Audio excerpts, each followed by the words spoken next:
has joined us kind of in mid-conversation. Mark Hall-Patton, I'm really excited that we were able to pull this interview together because, like I was telling you earlier, Vegas for me, I love Vegas, but I'm not a big gambler. You know, I'll do it and everything. But one thing, I love everything else around the city and the state. And I'm always telling people, I'm like, when you go, don't go to the strip, go see the city, go hang out with the people. And they're like, no, there's nothing else to do. I'm like, oh my God, there's so much to do. And there's so much history. How like that? How's that segue? There's so much history. I agree. You know? And that's you understand that for years, when you look at the numbers of people that come to Vegas, the standard, and this is, talking with the Visitors and Convention Bureau, they figure at least 10 million people a year never make it a block off the strip. They have no idea what's here. I always tell people, go out, see Red Rock, see Valley of Fire, drive out to El Dorado Canyon, go, look at the lake, look at Lake Mead, look at the dam, there's so much out there. If you like, ghost towns and that, there are some wonderful ghost towns that are easy to drive to. Yeah. You can, I'm driving out to Goldfield on Friday. I'm going to spend the weekend out there. It's actually a county seat, and it's almost a ghost town. It's the county seat of Esmeralda County. You can drive out there and see this wonderful town that's just it's a really interesting place. It's a county seat with buildings that are abandoned. There are people living there, of course, because it's a county seat, but it's got, I don't know, it's less than 1,000 people living there, and it's out in the desert. And you can also drive out to actual ghost towns. You can drive to Rhyolite and see a place that at one point had a population of almost 5,000 people. There's nobody there now, but there are still ruins of buildings. There's a bottle house there. There's a railroad station there. All of this is still there, and you can just drive over to it and see it.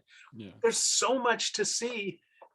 Why would you stay on the strip? I mean, I don't gamble. My wife and I have lived here since 1993. We don't gamble. I always say, we had 2 children. That's enough gambling for us. We succeeded on both of them, but that's all it takes. When you moved in 93, how familiar were you with Las Vegas and Nevada?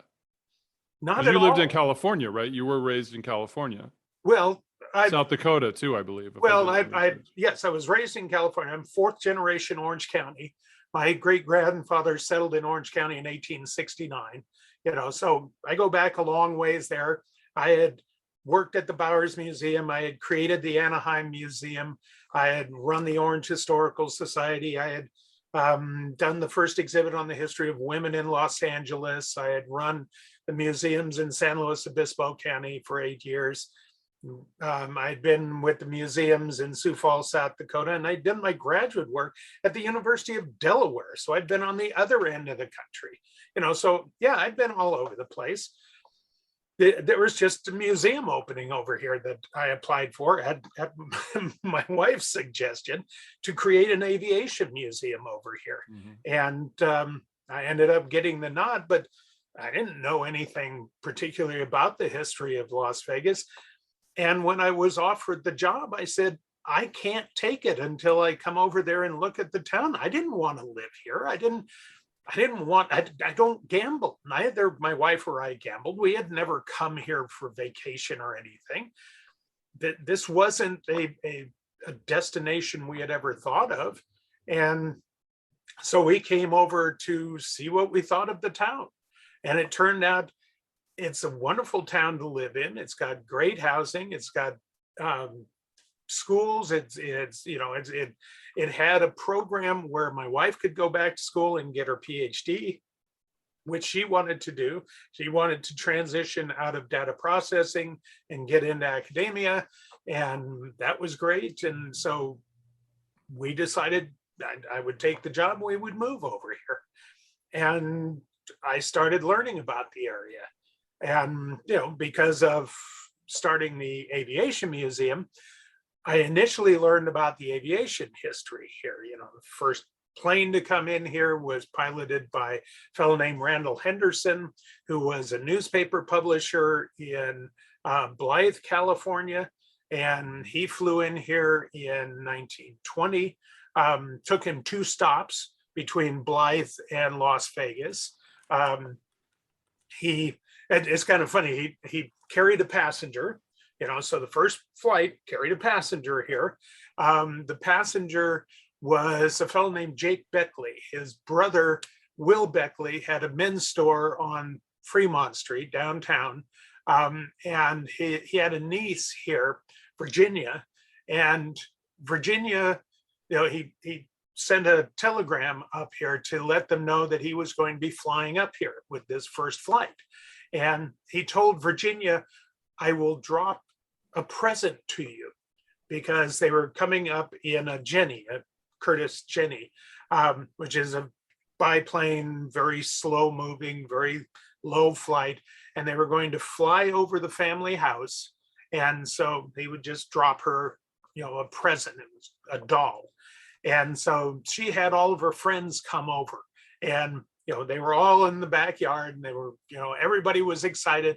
So we dropped her this doll. So, the first flight was a bombing mission on Las Vegas.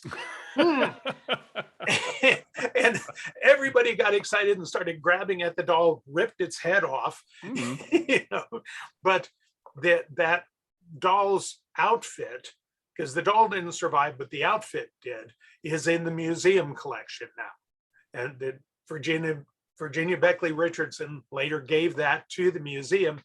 And actually that house was later moved to the county museum, which I later ran as well. I ended up running all the county's museums. So it was kind of interesting. I was able to, at one point, have Virginia, much later in life, come out to the museum, and I interviewed her standing in front of her family house, reminiscing about that when she was 4 years old, that first flight in 1920, flying over the house. So it was really neat. See, that connects me to to my next question is, so how much of what, like, that whole story is amazing. So how much of that is through people telling you the stories? Like, how much have you learned from people, families in Vegas, growing up, this happened to me, and how much of it's actual, like, recorded, documented, in the dry word of the books? Because that's one of the things I love about Vegas is you used to be able to get into a cab and you would hear the greatest stories. It's like New York. You would hear the greatest stories about, like, oh, when Sinatra was here, and I don't think I can quantify. Now, for good stories like that, probably a lot of those stories, no, I can't even do that. I have gotten some wonderful stories. I because of when I moved here, I was able to meet a number of old timers and get to know them. But I've been able to do that in a lot of the places that I have been. When I was in San Luis Obispo, I was able to meet people who were in their 80s and 90s and get to know them. When I was in South Dakota, I was able to do that a little bit, but not as much. I wasn't there as long. But here, this is a new town. What you have to understand about Las Vegas is and when I say Las Vegas, I need to point out, I'm talking about the Vegas Valley, not the city of Las Vegas. The city of Las Vegas is actually a very small area within the Vegas Valley. People say Las Vegas, and they're actually meaning like the Strip, which is all in the county. It's not in Las Vegas. Or they're talking about Henderson, or they're talking about North Las Vegas. They're often not really talking about Las Vegas itself, even though Las Vegas would like to claim the county in that. It's not. But Las Vegas was founded in 1905. It is actually the largest urban area in the United States, founded in the 20th century. And when I got over here, we had about 850,000 people here. We're now 2.3, 2.4 million. So that's just in 1993 to today. So it's grown just cancerously. I mean, Yeah, it's just exponentially. yeah, it has. And that's, I can understand that. I grew up in Orange County in the 60s and in the 70s, and I graduated from high school in 1972. So that period of time from 59, when I moved back there from, my dad was in the Navy and he got out in 59. So that's when we moved back to Orange County. That period of time was when Orange County was just exploding. If you didn't drive somewhere for 2 weeks, they'd put up a subdivision, and that's what was happening here. When we moved over here, the school district was building a school and a half a month. And they did that for years in order to keep up. Just to give you an idea, the school district, the Clark County School District is the 5th largest school district in the United States. Oh, I didn't know that. There are 48 high schools here. Wow. And that's just high school. That's just the public ones too, aren't there? Yeah, that's just the public ones. But to give you an idea of what the county is like, we still have a one-room schoolhouse. That's an active schoolhouse. And it's up on the mountain on Mount Charleston. We have the 3rd highest peak in the state within Clark County. Yeah. So we've got, just outside of town, we've got a ski resort. So we've got people that live up there year round, but there's only enough for a one-room schoolhouse. The last time I heard, there were 9 kids that went to that school. So you've got one-room schoolhouses and two-room schoolhouses, and then you've got 48 high schools. Yeah. In a county like Esmeralda County, there are no high schools. There are not enough people in the entire county. It's an interesting county for that. It's an interesting area for that. It's always been kind of a boom town. When you go back in the history, you go back, you can go all the way back. I've always found it kind of ironic that it was founded by Mormons, or there was a lot of that active in the history of it. But the Mormon period is only 2 years, 1855 to 1857. Then the Mormons leave. They weren't involved in the later on. Well, yes, Mormons come back, but the Mormon area of the county is much more the Virgin River, the Muddy River, the Bunkerville area, Mesquite, all of that area, way to the north of here. Don't get me wrong, there's a significant Mormon presence here in the valley as well. But it was the railroad that founded Las Vegas. And that's not the Mormons, that's the railroad. And it was founded here because there was water here. There's 2 things made Las Vegas. And the first thing and the most important thing was water. And it wasn't the river and it wasn't the lake, because the lake didn't exist and the river was too far away. It was because this area, this valley, had the highest aquifer of any place for 50 or 100 miles in any direction. So when the railroad was going to come through here, the railroad bought the Las Vegas ranch from Helen Stewart. Yeah, and the Big Springs, the Springs Ranch, which she owned as well. And that's what gave them the water source that they needed. That's why the railroad came through here. Now, because the railroad was coming through here, J.T. McWilliams laid out the first town site here, the original Las Vegas town site. We think of it as the West Side today. That's not downtown Las Vegas. Right. The railroad, he laid that out in January of 1905. Now the railroad is saying, no, we're laying out our own town site and we've got the water. So people are going to go to our town site because railroads want to make money. they're a money-making enterprise. So they laid out Clark's Las Vegas town site because it was William Clark that built the railroad. And Clark's Las Vegas town site is what we think of as Las Vegas today. Mm-hmm.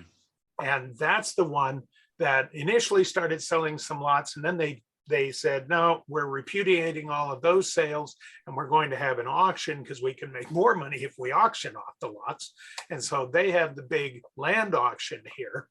And that land auction is the one that really starts us in May of 1905.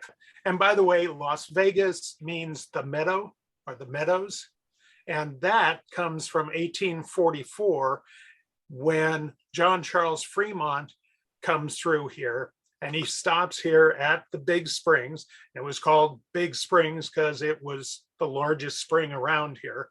And there was so much water coming up there that you couldn't dive underwater into it. There was so much upward pressure of water that you could literally, kind of walk out into it and sit there in the water and it would hold you up. Oh, that's incredible. Yeah. And this is where the water district is today. Huh. That's the headquarters of the water district. You can't see the Big Spring anymore. It's down because we pulled enough water out of there. Though now the water district puts water back into the aquifer rather than pulling it out because now we're pulling water out of Lake Mead. But that's what everybody who came through here, the Spanish, or the Mexicans. The old Spanish trail was neither old nor Spanish. It was a new Mexican trail because the Spanish never came here. The Mexicans were the first ones to come here because Mexico became independent of Spain in 1821. The first ones to come through this area were Mexicans in 1829, 1830. We don't know exactly when, probably late December 1829. Yeah. So it was a Mexican trading party. It was just Fremont didn't know all of that. So he called it the Old Spanish Trail. So flashing back forward to about around 1900. So we're there. Gambling is legal until there's nothing here though. There's nothing here. 1910 rolls around. Yeah, 1910, gaming becomes, let's see, 1905, we become a community. We're laid out by the railroad. Interestingly, the railroad decides that they want all the vice on 2 blocks, not spread all over this new community. They want it to be a community where people can live. So they have block 16 and block 17 absolutely delineated on the map of the town. Block 16 is for whites and Mexicans. Block 17 is for Chinese and blacks. And that's where all the bars, all the brothels, and all the gaming is going to be. Now, block 17 doesn't really work out for them, so they subdivide that and start selling off the property. Block 16, though, is where all the bars and brothels and gaming is. The state, which, by the way, when Nevada becomes a state, we make gambling illegal in the state, and then we make it legal again a couple of years later. We're not part of the state when we become a state. This area of the state doesn't become part of Nevada. We're part of Arizona territory. We don't get taken away from Arizona territory until 1867 and get added to Nevada. Nevada doesn't tell the residents down here until 1869. And that's when they send a tax collector down here to tell the residents that they're now in Nevada and they owe back taxes. Oh, I'm sure that went over well. Oh, yeah. Well, that's why that's the second time the Mormons left this area of the state, which was now Nevada. Those were the Mormons that were out in the Virgin River and Muddy River areas. They all vote to leave again because they want to be in Utah. They don't want to be in Nevada. So they just leave. And the few ranches that were here, there was, I think, 4 or 5 ranches here in the valley, because there was no market, much to say. There was some mining around the area, and that was basically the market for anything they were growing here. And there was a little bit of overland traffic through here, but that was all. So there wasn't much going on here, but they ended up all owing money to the state, and that it was a mess. But anyways, we finally become part of the state in 1867. And a little sidelight, we don't change the state constitution to show that Clark County is part of the state of Nevada until 1982. It's a great piece of trivia if you ever want to, play beer trivia or something and win every single time.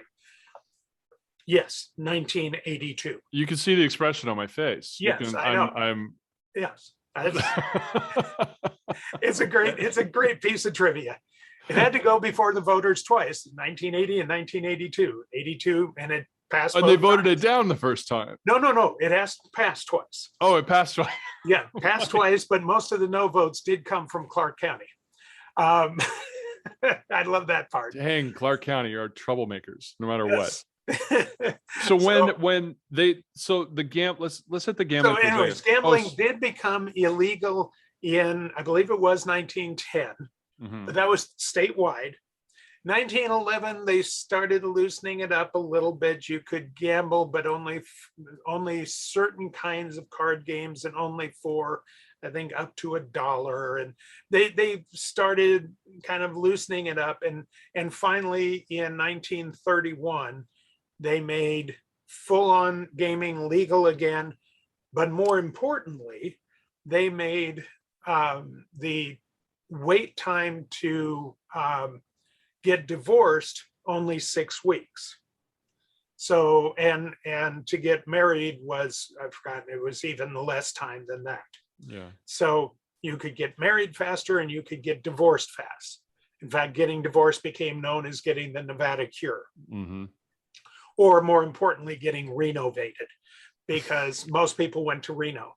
But that was what most people thought was important out of that particular set of changes in the law. The opening up of gambling wasn't a big deal. Yes, it happened. The one thing it did with Las Vegas, though, because we did have gambling going on all the way through, even during Prohibition, because we also went dry in 1911. We went dry before the nation went dry. It was sort of like Orange County, California, went dry in 1911. The nation went dry in 1919. The state of Nevada went dry in 1911. Was that because of the dam? No. Okay. No. I know that because of the dam, there were certain laws that were passed. Yeah, the dam doesn't happen. We don't get the dam actually funded until 1929. Okay. So this is all long before that. This is just something that never works well for us, and this is legally enforced social engineering. Yes. And that just doesn't really work real well in Nevada. At least hasn't over the years. Nevada's a very free state. It has been in the past. Yeah. And so that's one of those things that you look at that time, things seem to, even though it was illegal to drink, you could always find a drink here. And that was not just here in Las Vegas, that was statewide. During Prohibition, there were a number of people that talked about Nevada as being one of the wettest states out there. But it was said that you could buy a gallon of booze in Clark County for $1, when if you went over the river to Mojave County, Arizona, it was $50 a gallon. So yeah, even when there would be raids here, because the feds figured out very early on that the only way they could conduct a successful prohibition raid here is they had to not tell the local authorities that they were going to do it. And because if they did, somehow word got out. Yeah. And if they didn't tell them, then they could knock over all kinds of stills and all that sort of thing. It sounds like Chicago. It yeah. sounds very similar to the Yeah. way things work there. And so they would not tell them, and they would be able to knock over the stills and all of that sort of thing. And within a few days, you would have something called bug juice, and I don't know what it was. The accounts I've seen has been that it was awful, but it was alcoholic.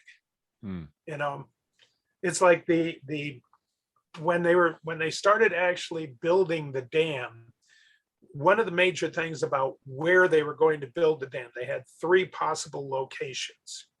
And they picked the one they did because it involved building the shortest railroad spur line to that site. So that's why it is where it is.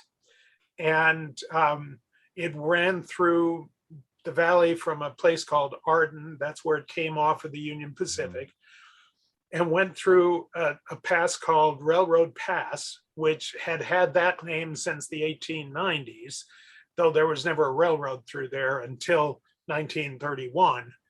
It's the only place in the state that was called railroad something and had never had a railroad, and then finally got one 40 years later. But the railroad got built, and interestingly, the first load that railroad carried was to build a speakeasy at Railroad Pass that was built as a casino. It still is the casino that holds the oldest still active gaming license. It has gaming license number 4 in the state. Which one is that?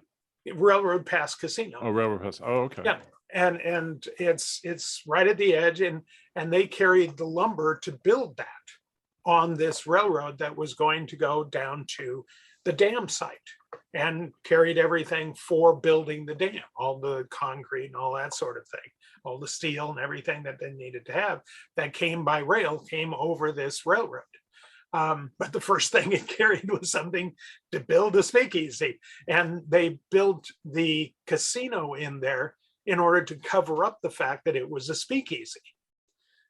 And you had to go inside. It had a 1 table game and I think 8 slot machines in it, and you got to a door, and once you got to that door, you had to know the special password, which by the way was gaiety. And if you knew that, you could get into where the bar was. And at the bar, you could get brandy in any flavor you wanted, because what they had was a 55-gallon drum of grain alcohol that they would split 4 or 5 times with water and then mix with any flavor you wanted. Yeah. And it was not supposed to be very good, but you could sit there Doesn't and drink. sound. I don't drink a lot, but that doesn't sound good. That's one of those misconceptions, is that everybody, it's that it was Bugsy. There were no casinos, there were no hotels. It all started, but the first one was in 1906, right? The first. Well, it wasn't a casino. It was a bar. Yeah. They had bars here. They played games, and mainly they played faro. They didn't play poker. They played faro, and that was the preeminent game in the Old West. Right. Was faro. That was what Wyatt Earp played. He was a faro dealer. But now you can't find a faro dealer or a faro game anywhere in the state, because faro, you have better odds than if you're playing Texas Hold'em, which is the main kind of poker that they play these days. But nonetheless, yeah, you didn't. The first thing that you'd probably say was a purpose-built casino would probably have been the Meadows, which was built and that was right outside of the city limits. That was built by Tony Cornero in 1931. And then there were other ones, there's the Paradise Club, the Paradise Club, that later became part of the Hotel Last Frontier. And there were other ones that was out on the Arrowhead Trail Highway, which became Highway 91, which became what we think of as the Strip today. Yeah. It's on that part of the highway that's the Strip, that is where 10 of the 15 largest hotels in the world are today. That's one of the weird things when you live here, is you get used to just bizarre superlatives that you don't normally have in a community. I mean, we have the largest street intersection in the United States here. You've been over here, you've been through the intersection of Tropicana and the Strip. That intersection is a 15-lane street hitting a 16-lane street. And those are streets. They're not highways. Those are streets. And when Colleen and I first moved over here, there were no overhead bridges for pedestrians. I remember that. Oh, yeah. I do remember that. Yeah. And those were awful. You would hit that thing and it would back up because people would be crossing the street and you just couldn't get around the corner. And, it was just nuts. So you moved there right when kind of the changeover from, it was the old school to the bankers, the investment, the kind of the money that moved in, the corporate shift. Because that was kind of the 90s, happened, wasn't it? Well, that happened in the 80s, late 80s. Because you have, well, even before that was really happening back in the 60s. Yeah, that when Howard Hughes got here, it was already happening when he got here. He kind of jump-started it. Yeah. Because he wanted to buy his properties through his corporation. And he was the first one that wanted to do that, but he really wanted to do that because he didn't want to have to appear in person before the Gaming Commission. The trick was, at that time, the idea was that if you wanted a gaming license, you had to appear in person. And gaming licenses went to individuals. They didn't go to corporations. Mm-hmm. That the idea being that in that way, there was better control over who was in fact in charge of the casinos. Obviously, that wasn't the case, because the points that the various mob families had in the various casinos were still there. We still had, back in the 50s and through the 60s, we still had the people having their, I'm sorry about this, I didn't turn this off. I do hate these things.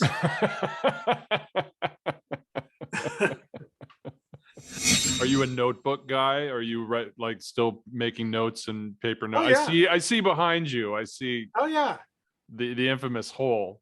Oh yeah. So I'm the same. I'm the same way. I'm. Oh yeah. Former journalist. Yeah, and look, I have written over and published over 500 articles, 4 books, 85 monographs. I've done all of that. I've got notes on my computer. I know where they're at. I've got papers everywhere. I've got files. I can do it that way. I'm fine with it. Anybody else can do it however it works for them. I have no need to change.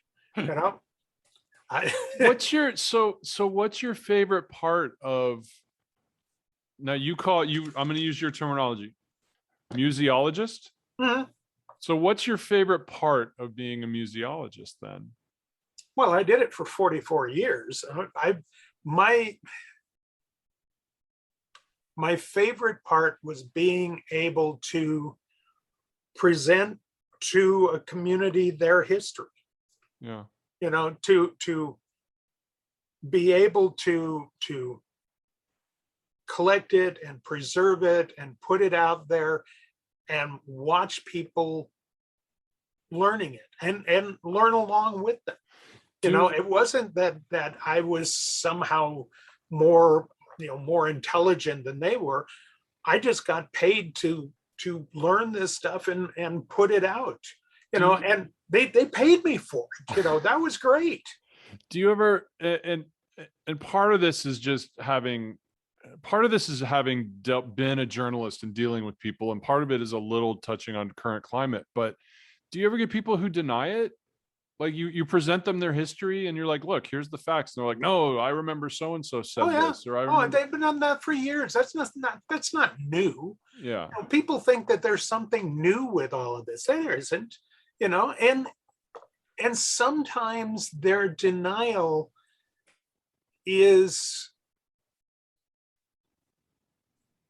accurate for what they know. I remember in San Luis Obispo, I did an exhibit. It wasn't a big one. It was 4Ks. I was in a Carnegie Library museum, so not a large space. But I did an exhibit on World War II. And one of the cases, I specifically did a case on the Japanese relocation from San Luis Obispo. And people, even people who think they understand the Japanese relocation, most of them don't. But because San Luis Obispo County was within the 100-mile relocation zone, the Japanese here for example, here in Las Vegas, were never relocated. They were well out of that zone. Mm-hmm. And then, so they weren't relocated. And of course, the Japanese on the Hawaiian Islands weren't relocated. If we're going to relocate anywhere, that might have made the most sense, but there were too many and they were too important. So there were some that were concentrated in a camp there, but no, not the most of them. So, it's like, just kind of call into question the whole reason for it. Yeah. And of course, Canadians relocated their Japanese, as did the Peruvians, but we weren't the only ones that did it. But anyways, and in the label for that case, I stated just right there in front of God and everyone, there was no military reason for relocating the Japanese, because there wasn't. And I had one lady come in, an old timer, a local, but not old enough to have been here during World War II. And she was quite incensed because of my label. And one of the things I always did anywhere that I ever worked is, somebody had a question, if somebody was upset, they could talk to me. I am not God. I am just the museum administrator. There, I was the director. So it's like, sure, I'll come out and talk to you. And she said, that's wrong. And I said, well, no, it isn't. But why do you think it is? She said, my mother saw Japanese farm workers setting signal fires in the fields, right after December 7th. And, she was there and she saw that. And I said, I am sure that your mother saw the Japanese farm workers setting fires in the fields. You're absolutely correct on that. There's no doubt in my mind. And the Japanese farm workers were probably setting the same kinds of fires that they had been setting for months before that. Yeah. Burning off the brush that they had been pulling together, because that's what they did.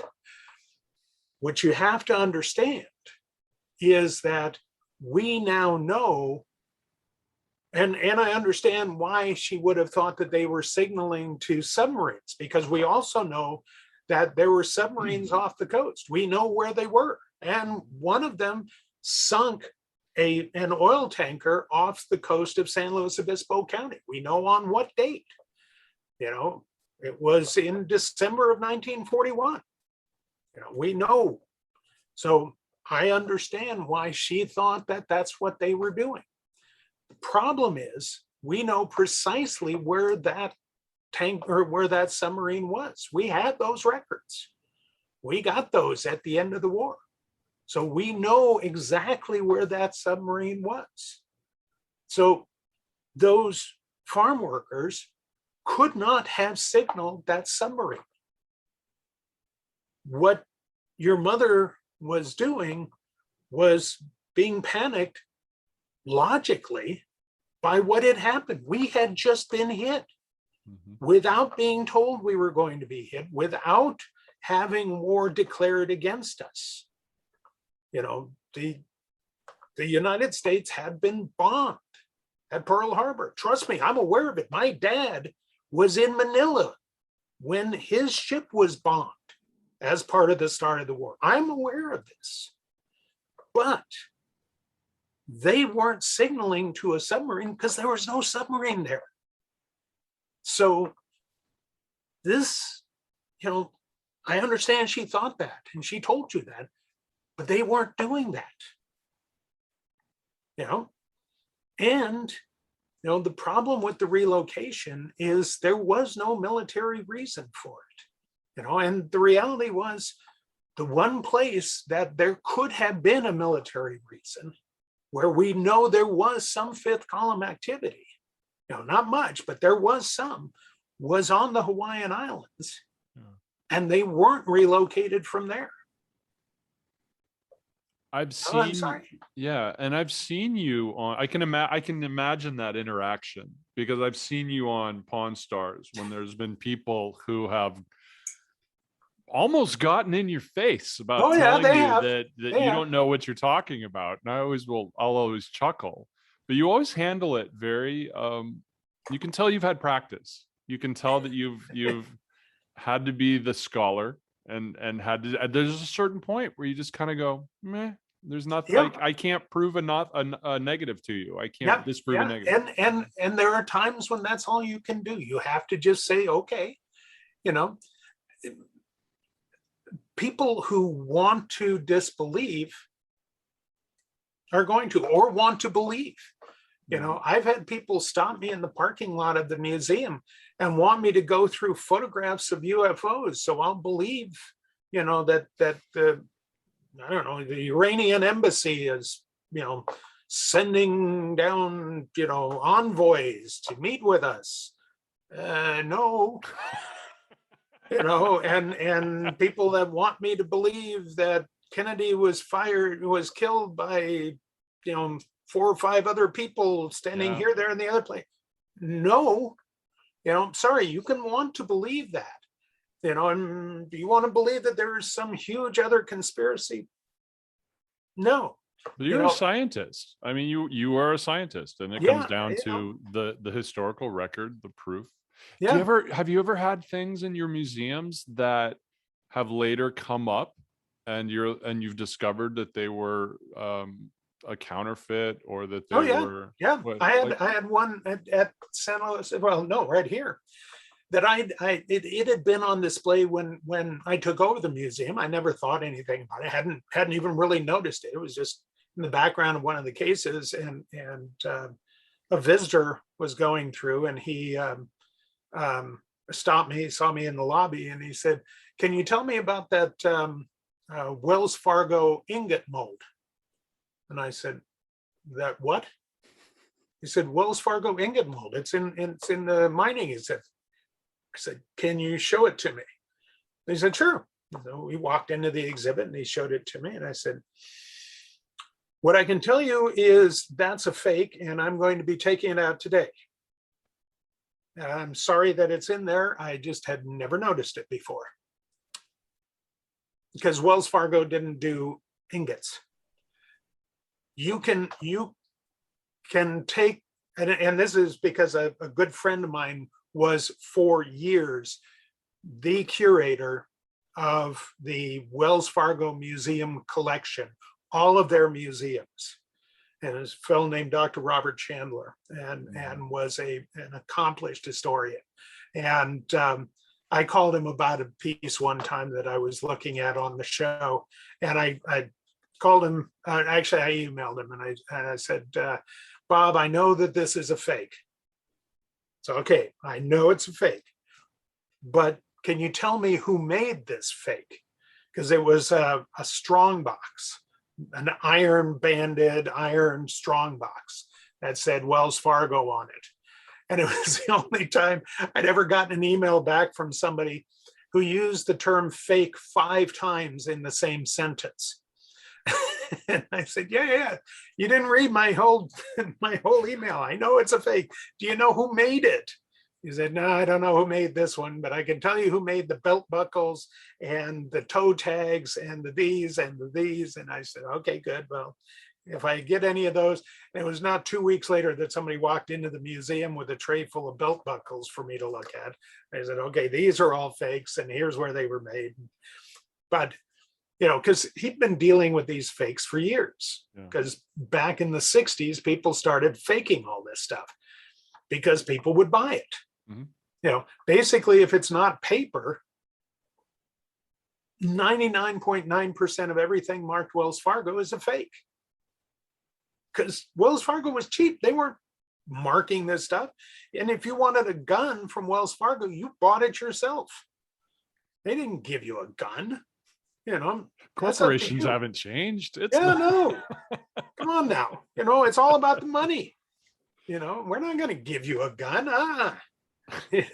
No. Hey everybody, have you checked out the VikingDogStore.com yet? The Viking Dog Store offers motivational shirts in a variety of styles, designs, and colors, and a portion of the proceeds of each sale are donated to wolf rescue organizations. That's right, you can get an amazing shirt and also help save the wolves. What's more, the Viking Dog Store also has a special line of wolf-related shirts that provide 100% of their proceeds to wolf rescue. That's right, 100%. You can choose from a number of designs including Save the Wolves, Leader of the Pack, or simply I Love Wolves. And every penny of profit from these shirts will be donated directly to wolf rescue. So visit thevikingdogstore.com and get your shirts today. Perfect for the gym or just wearing on a daily basis, there are various styles and colors for men, women, and even kids. Thevikingdogstore.com. Motivate your workout and help us help save these amazing animals. Thevikingdogstore.com. Check it out today. I was reading once, more about the artifact, that one of your favorite artifacts was a bow and arrow. Is that true? Well, it's not just I'm sure it's like your kids. I'm sure you don't have a favorite. I don't. Yeah. No, people ask. Yeah. And the in terms of a Native American piece in the museum collection, yeah, it's a very nice Paiute bow and arrow. It's part of a couple of bows and I don't know, probably 20 arrows that came in. It was collected on the Kyle Ranch right around the turn of the century, about 1900. Mm-hmm. And what I like about it is the quality of the workmanship, the fact that this is a sinew-backed bow. So it's not just a curved piece of wood, but it's one that has had sinew that's hide attached to the wood. So it's that much stronger, that much more resilient, it holds that much more force. People don't think of how technologically advanced the Paiute were, or a lot of tribes were, with the technology that they had. We think of Indians as being, in touch with the land and living at one with the land and the animals and blah, blah, blah. No, they were using the best technology that they could come up with. Yeah. And as soon as a better technology comes along, think of the horses and the Comanche, man, they if they could use it, they'll take over the next tribe's area and all of that. They'll take over whatever they could. The Paiutes, when you look at this bow, you realize, wow, this is a huge step up in technological achievement when you look at what it takes to make a bow like this. And that's why I like it. I look at artifacts as one of the reasons that I've always worked in museums. I've always understood the power of an artifact to teach. What when you see an artifact and you start talking about it and using it to help people understand their history or our history, you can make that history so much more real and help them to understand it so much more than just seeing a picture of it or just, just talking about it. If you saw that bow, you would be, oh, that's what you're talking about. It's attached to it, because you're thinking, okay, I don't quite understand. Is it wrapped to it? Is it? No, it's they're using some kind of glue on it. And that glue has to be something absolutely natural. It's, they didn't go down to the hardware store and pick up some Elmer's, or Gorilla Glue or something like that. They're using something absolutely natural that would, and it's attached for all time to this, because this is 120 years old or more at this point in time. And it's not peeling up at all. It just looks like it's one with that piece of wood, and it still has a perfect shape, and I wouldn't try stringing it to try to use it at this point, because the wood has dried too much. But you look at how this was put together and you realize that's a lot of work to make this thing like that. Yeah. And this is not being done in any way except by hand, by somebody training somebody else in how to do this, and then going on and making another one and making another one. And then you look at the arrows, they're absolutely straight. Well, you don't get absolutely straight shafts. You have to straighten those shafts. And then you have to fletch those shafts. You have to put the feathers on them, and get a way that those are going to stay on them correctly and notch them correctly and put the points on them correctly and all of that. There's so much technology and so much understanding of how to do all of that. It's just, I just like what you can learn from, what you can teach with them. It's like I used to talk to people, because people would bring in pieces and want to donate to them to the museum, and I'd say no, because they had no reason to be at the Clark County Museum or the Howard W. Cannon Aviation Museum or the Searchlight Museum. They weren't appropriate to those collections, and I'd have to explain, no, this doesn't belong here. This is a wonderful piece for Omaha, Nebraska, or Danbury, Connecticut, or wherever it should be. Or Los Angeles, California, or wherever.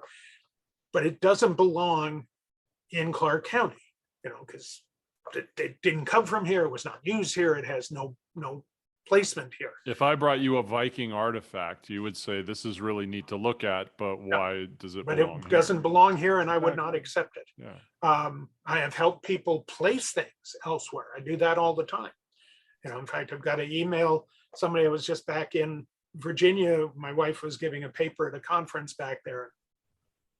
We stopped at a little restaurant in a little town back there and ended up talking to the folks who own the place. And the lady has a whole collection of glassware and paperwork from a company that her family had from Connecticut. And we got to talking about it, and she said, well, do you have any idea where I could put this? And I said, not offhand, but I'll check museums and see what might be a good one for you. And I've figured out a couple that might be the correct place for them. I have to email them to her so she can contact them, so that they'll get to the right place, and, what I would do when I was talking to folks that would bring things into the museum. So I have a little piece of marble that's just a little chunk of marble. And I'd say this, which is, I don't know, worth a dime or something. It's not worth anything. But this is of more value to my institution than your wonderful piece. Not because it has a greater intrinsic value. I couldn't care less what the intrinsic value is. When I say I don't care, I actually mean I don't care, because that's not what's the value. But this came from a place called Carrera. It's a ghost town now here in Southern Nevada, but it was the only place that had commercially viable marble here in Southern Nevada. It actually was quarried, it actually was used, and this is a sample of it, and it can be used to talk about the history of that site, how it was used, why it was shut down, how it was reopened. This was around 1910, how it was then reopened about 1928 as a gold mining site, and how it was shut down again in 29 because of the stock market crash. And I knew about it because one of the first airlines to serve Las Vegas, LA, well, worked out of LA, but served Las Vegas and Reno, was owned by a fellow named G. Ray Boggs, who owned Carrera, and so it ties all in here. It's one of those things. So this is of value because I can. You're telling a story. You're telling a story of Vegas, Clark County, of Nevada, and you need pieces of that story. Exactly, and it makes that story real. Yeah. I can tell you the story, but if I can show you a piece of that story, all of a sudden that story is real. Yeah. And that's also just, and I'm going to segue a little bit here, but that's also why I think museums are going to continue to exist into the future. People ask me that all the time because they look at kids, and kids, walk around all the time doing this. And I can't even do that. My thumbs are too big. I do this and I get mumbling, mumbly jumble, and it's like that. But I'm the one finger type, and I do full sentences, and my kids always laugh at me. But the interesting thing is, people always talk about the fact that today people want real experiences. They want reality. That is what museums still can do. Yeah. And it's the one thing that we still trade in and always will, is that we trade in reality. Your bow's the perfect example of that. Yeah. Because if they can get close enough, obviously not touching it, but get close enough to see the description, like you were saying, of the workmanship, the craftsmanship, the history that went into it, they are going to be drawn into that. For me, I have Norwegian culture, Viking culture. I'm very proud of that. Even though some people are like, Vikings weren't a culture, I'm like, well, we can have that discussion. But for me, they were. When I see the craftsmen, when I have the opportunities to actually see the craftsmanship or the pieces, it takes me right into my own history and the lineage that got me the opportunity to be where I am today. Yep. So that's what you're creating with those exhibits. And I think you're right. That's never going to go away. It's just how it's presented. Yep. And the accessibility. Yep. And it's interesting because even these little town museums, that are, where you walk in and you look at a case and it's got a crack in the top and you can follow the line of dirt where it's gone down through the crack. And, you've got the little old lady up at the front saying, glad you came in. Would you sign the book? And I love those places. Yeah, I do too. I always go in. I always introduce myself. We chat and all of that. They have some of the most fascinating things in them.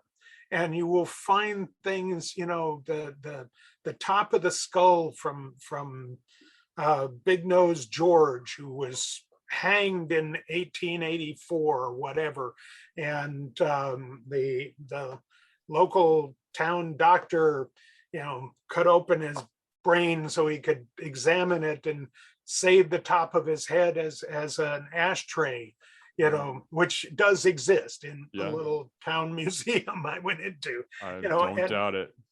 And all these kinds of things that are just, they're fascinating tales, not just about the time, but also about how we've changed our view of the past and how we've changed our view of how we interact with the past.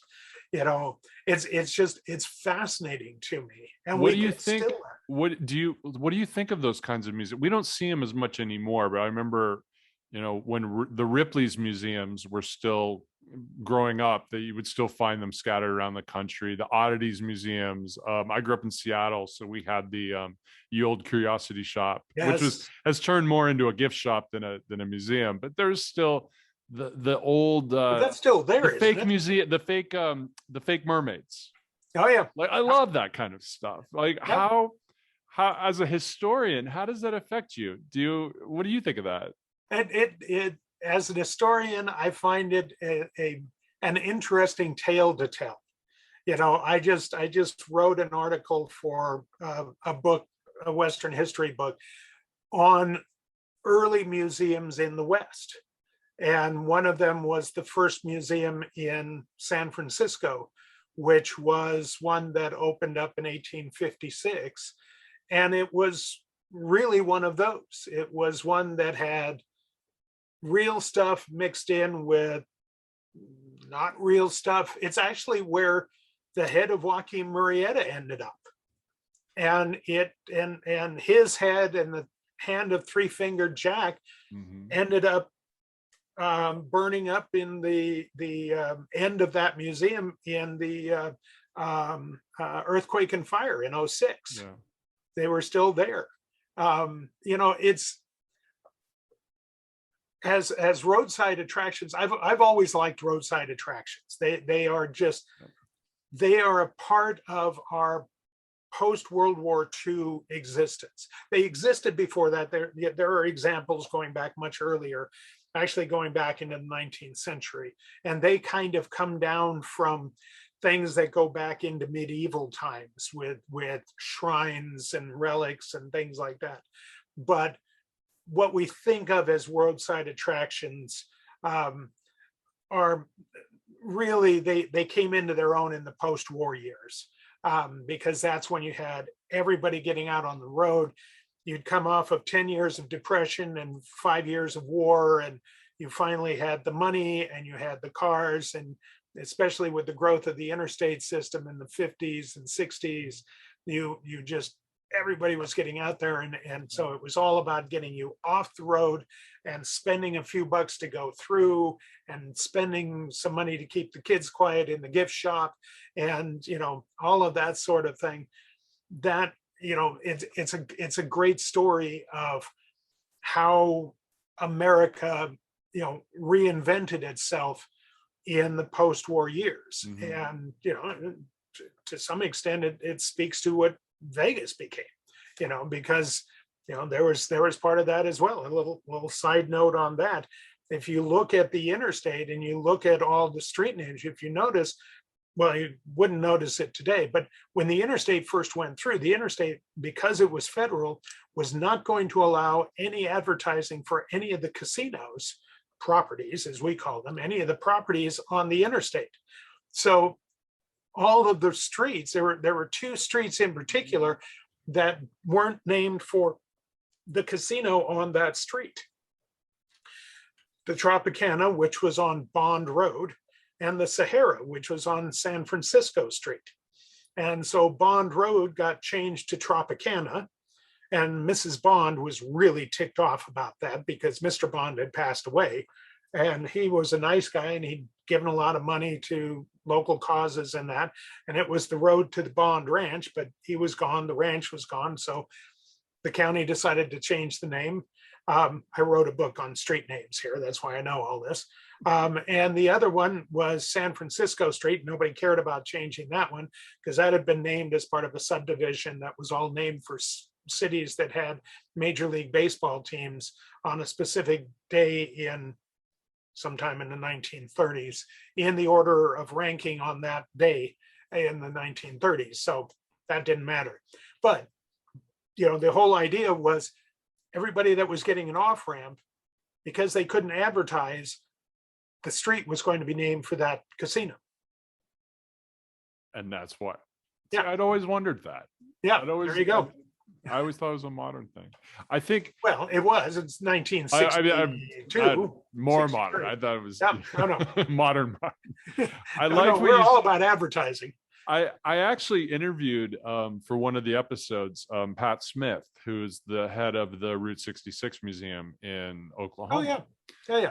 And we had a really nice conversation. She brought up some of the same points that you did, and one of the things that we kind of chatted about was there's almost this kind of brotherhood or sisterhood or fraternity of people who got to see these attractions, and then they went home with a postcard and they're like, oh no, you got it, what is the thing, you have to go check it out yourself. I'm not gonna, you need to go, I got the bumper sticker. It's such a lost I love them too. I'll stop at anyone, and some of them are gone, and as we get into a new world, we kind of look at some of them different, Twin Arrows and some of the other, the Indian the outposts and some of those.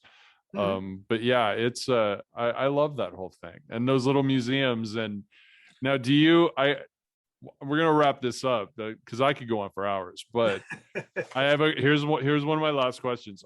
And this is a different show, but do you turn into kind of a mythbuster when you're in some of those places? If they're like, this is a classic example of this or that, and you're like, well, let me tell you what it really is. Or do you let them dream? I play it by ear. If I can, I try to educate them. If they're obviously not going to hear me, I just make sure that anybody I'm with is not taken in by them. I'll make sure that I tell them no. There and I am known for that around here. There have been, there's a couple of museums around here that I've gone into, and I've had people showing me around and telling me, now don't go over there, Mark. We already know there's errors. We're going to get to them, because I've been doing this. Well, I retired in May, but I was running museums for 44 years. I mean, this wasn't a fly-by-night thing for me. And it's not that I can't make mistakes. I don't claim to be an expert. That's something that other people say. I just do my own research, and I've made mistakes, and I've got feet of clay, and that happens. But I work very hard to try to be accurate. That's my bottom line. And a lot of things are just, oh God, they're so obviously wrong, and a lot of times I will look at them and say, I'm sorry, but no, that one's not. I've seen that face. I've seen that exact face, that look that you just did on the show. Because it's like, when I haven't watched the show in a long time, because I have to admit I got rid of cable and and everything. But I definitely watched it for a long time. And there's these moments where it's like I'm cheering for you. And I'm like, come on, I know that's fake. I know it's not real. Yes. Well, and that's the thing. It's like, okay, I'm going to have to do this. And thankfully, most of the time I can do it nicely. I've only had one time that the person, it was an older woman, and she actually broke down in sobs after they stopped filming, because she was so sure what she had was real and was going to be worth, I don't know, $75,000 or something. And it wasn't. And she was sure it was real because her dad had told her it was. And he had passed away and had been willed to her. And it was like, no, this is a reproduction. And, I pointed out, nickel, right? If you had a nickel, every no, it wasn't even worth said, that. It was a bad, no, it was in bad shape, and it was a reproduction. It was. But if you had a nickel for every time somebody said, but my dad said that this was, or so-and-so said, or I saw it on, or, and once in a while I'm shocked, it's real. And they're, that's great. I love it when it's real, then that's cool. I love seeing real stuff. I don't like my soul crusher episodes, which is what, Mm. the staff at the shop once called them. I don't like doing that to people, but the reality is I don't have any dog in the fight. I'm just there to say this is what it is or is not. Yeah, You know, and I've and always I'm loved the fact you won't appraise. no, You no. won't. And I've always thought that was so admirable, and that was because that's not what it's about. It's about the history, and it's about the And you should never go to a museum and expect that. And that's right. what I told them up front when they first called me, when I did one of the pilots, because I've been on more than anybody else, any other expert.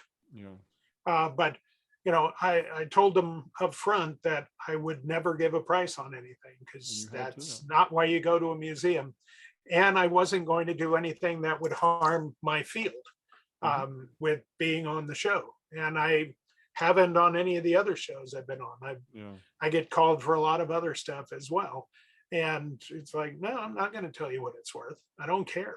That's, and I'm not going to look it up, That's not what yeah, you're there for. Yeah. yeah, Let me ask you one last question, and then sure. we'll wrap this up. I know you have your own private collection of Oh, yeah. things that you've accumulated over the years. I know you have a piece of the cable from the Golden Gate Bridge. Is that right? Oh, Or yeah. I've got cable. Oh, let's see. This is a piece of well, the you just cable reach over from and grab cable it. cars. Okay.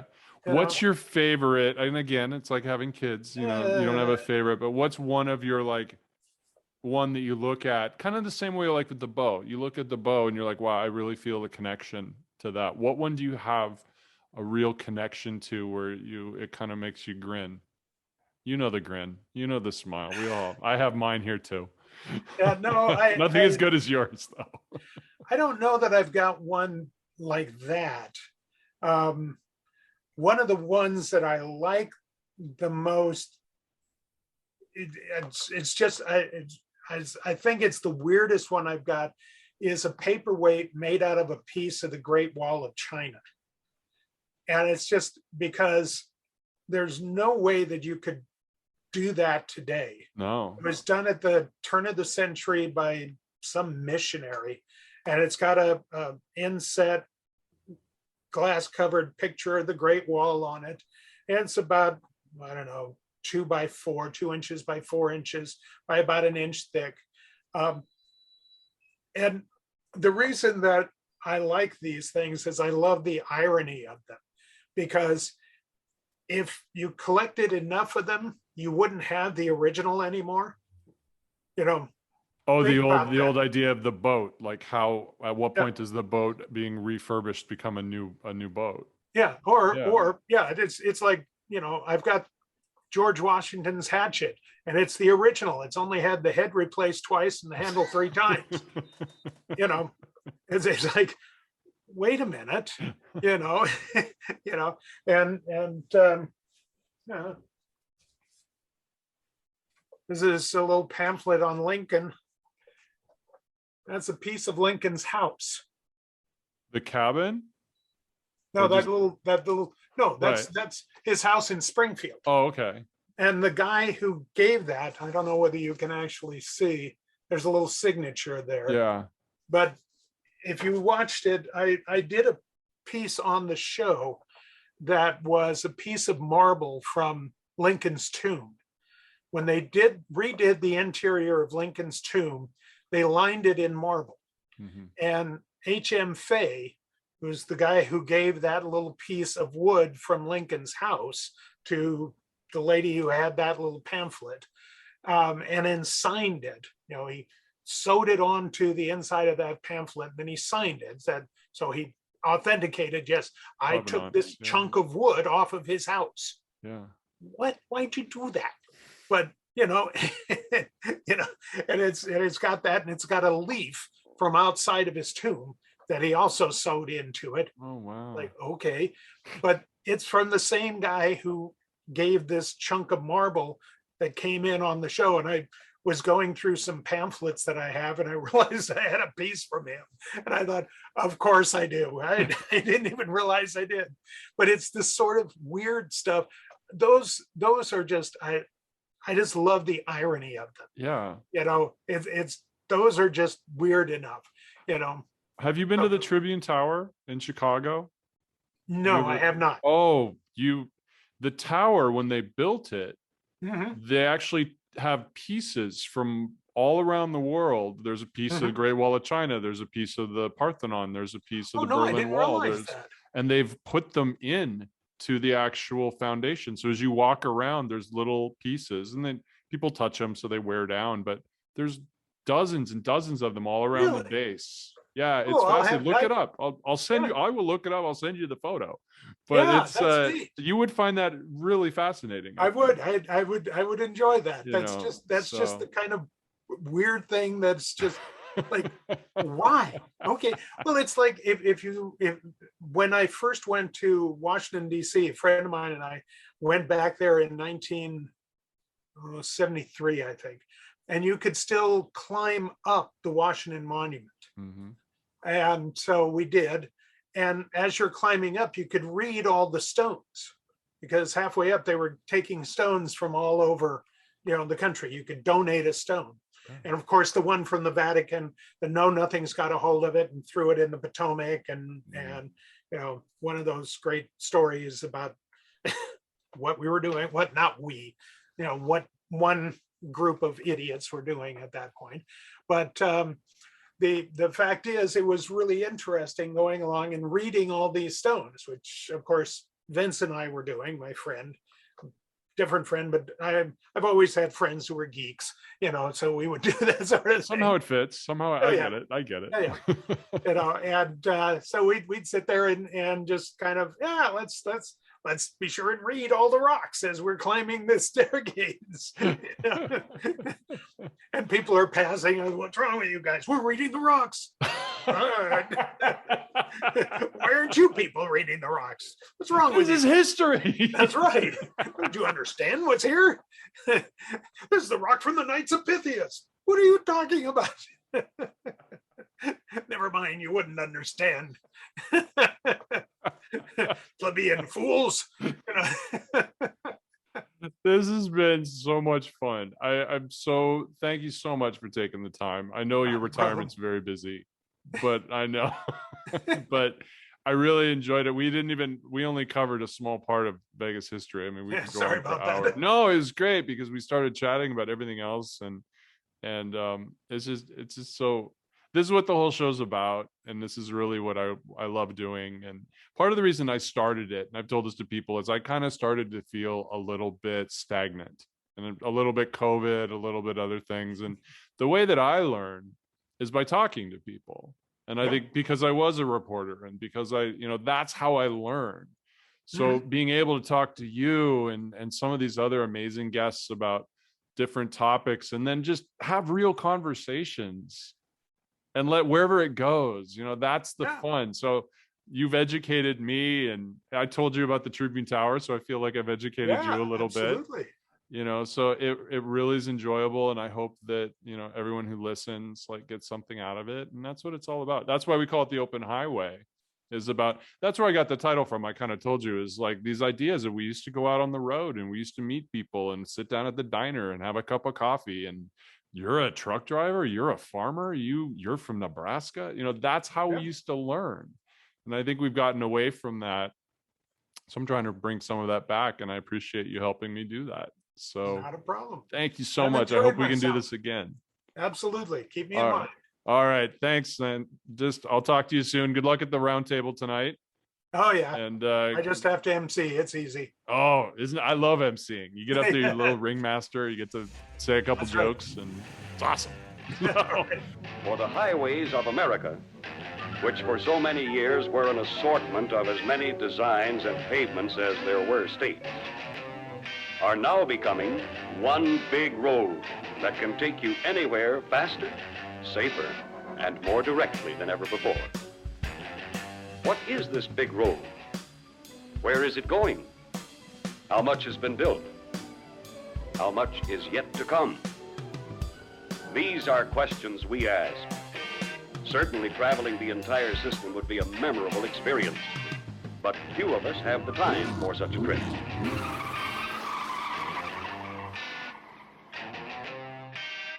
All rights reserved. Viking Dog 2021.